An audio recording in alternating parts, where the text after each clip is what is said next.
Bonjour, début novembre 2021, Microsoft a annoncé sa conférence Ignite. Au sujet, énormément de choses, en particulier Azure Synapse. Nos deux experts à Selenza, Jad Amraoui, consultant data, et Mathieu Klotz, CTO data, vont vous parler d'Azure Synapse sur trois thématiques: la simplification de l'accès aux données, l'ouverture à d'autres systèmes et aussi l'intelligence avec de l'intelligence artificielle. Ignite a été très riche en informations sur Azure Synapse, notamment la session Azure Synapse Accelerate Time to Insight, avec notamment pas mal d'annonces basées sur la mise à disposition du connecteur vers Dataverse, qui va permettre de lier Synapse au monde de la Power Platform. On a aussi des améliorations sur Cosmos DB, des améliorations sur le lien avec SQL Server 2022.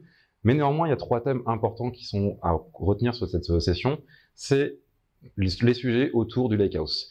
Trois sujets principaux. Un, la simplification d'accès à Synapse pour l'ensemble de nos utilisateurs grâce au database template. Deuxièmement, l'ouverture avec l'intégration maintenant nouvelle de Delta Lake pour les SQL Server Pool.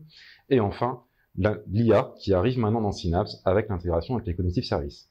Jad, toi qui as suivi la session, sur les database templates, la notion de simplification, qu'est-ce que toi ça t'apporte? Qu'est-ce que tu en as pensé? Et du coup, quels sont à ton sens le sujet le plus important là-dessus? Alors, effectivement, un des grands sujets et des nouveautés qu'a apporté Azure Synapse, c'est l'introduction de ces templates database. Alors, concrètement, je pense qu'il faut rappeler un petit peu le contexte dans lequel ils ont été développés.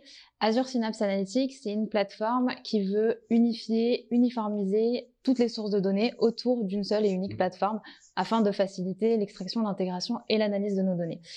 Et en fait, la construction de ce data warehouse et la définition d'un modèle de données sous-jacent peut être rapidement un vrai casse-tête.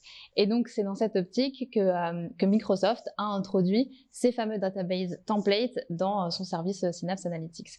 Donc, concrètement, qu'est-ce que c'est que ces templates? Ce sont des modèles de données qui sont ciblés par industrie et qui vont vous aider à construire votre modèle de données, parce que ce sont des modèles qui sont préconstruits.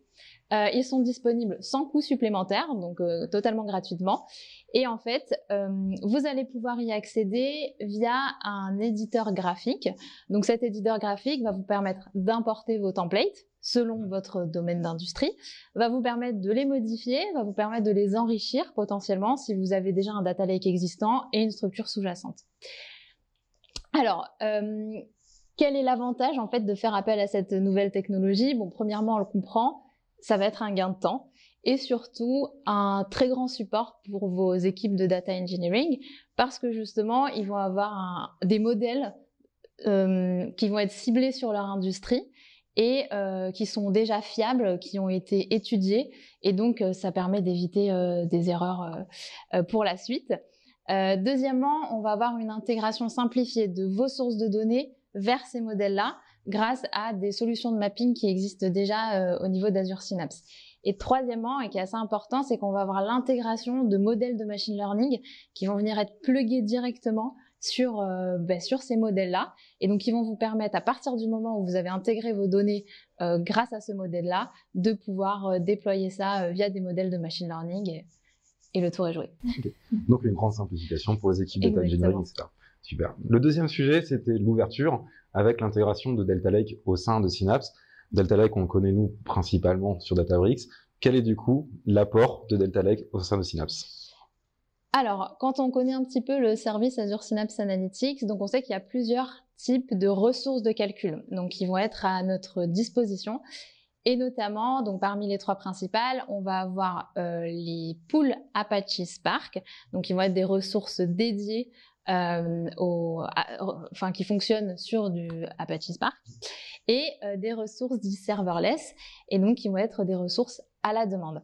Alors initialement, on travaillait sur des fichiers Delta, donc que ce soit via des jobs Apache Spark, du Databricks ou d'autres ressources de fichiers Delta, seulement sur des pools Apache Spark. Désormais, on va pouvoir accéder à ces fichiers grâce à du serverless pool. Donc concrètement, qu'est-ce que ça nous apporte? Quand on travaille avec du Delta sur du Apache Spark, il faut créer un cluster, il faut le provisionner, et surtout, pour accéder à ce fichier, il faut que le serveur se mette en route. Et donc concrètement, ça inclut de la latence et aussi un coût supplémentaire, évidemment. Et donc tout ça, on va pouvoir le bypasser en passant par du serverless et donc en accédant à nos fichiers Delta.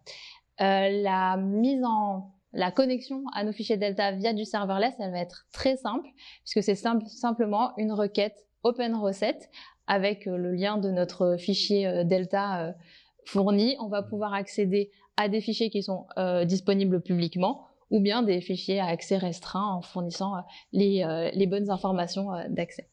Alors, ce que ça va vraiment apporter d'un point de vue de notre architecture, c'est que ça va vraiment renforcer la synergie qu'on va avoir entre Databricks, entre les serverless et les pools Apache Spark qui existent déjà pour du compute. Et enfin, le dernier point, c'était l'intégration de l'IA qui fait son arrivée au sein de Synapse via l'intégration avec les Cognitive Services. Là encore, c'est une grande avancée. Et oui, évidemment. Il y a une réelle volonté de Microsoft de faciliter l'accès à l'intelligence via des modèles et de permettre en fait l'analyse beaucoup plus simplifiée de nos données. C'est une réelle stratégie. Plus il y a de l'intelligence, mieux elle est maîtrisée et mieux on va prendre de bonnes décisions. Et donc en fait, l'idée avec cette nouvelle sortie, c'est d'intégrer les Cognitive Services dans l'environnement Synapse. Donc les Cognitive Services, donc c'est un service qui existait déjà bien avant Synapse Analytics. Et ce sont des modèles qui sont préconstruits et donc que vous allez pouvoir alimenter avec la donnée de vos projets et qui vont vous permettre de faire par exemple de l'analyse d'images, de la détection d'anomalies, de l'analyse de sentiments, etc. Et donc en fait, aujourd'hui, dans Azure Synapse Analytics, on va pouvoir accéder à ces différents services à partir de nos tables Spark, par exemple, en un clic via l'assistant Cognitive Services. Alors ça, l'assistant Cognitive Services est disponible pour la détection d'anomalies et l'analyse de sentiments.